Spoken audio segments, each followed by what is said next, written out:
Where are you from, Shawny? I'm from the Dominican Republic. I came here when I was about 8 years old. Okay, and tell us, where are we right now? Is this your first business? This is my first business. This is Delish Juice Bar. Started back in 2020 during COVID.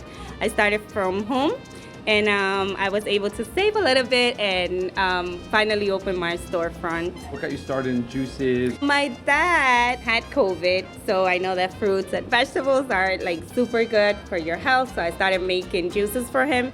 And the main thing is because in the Hispanic community, or my mom and I used to believe that cold pressed juices were just to lose weight. We found out that there's a lot more behind these juices than just detoxifying your body and losing weight.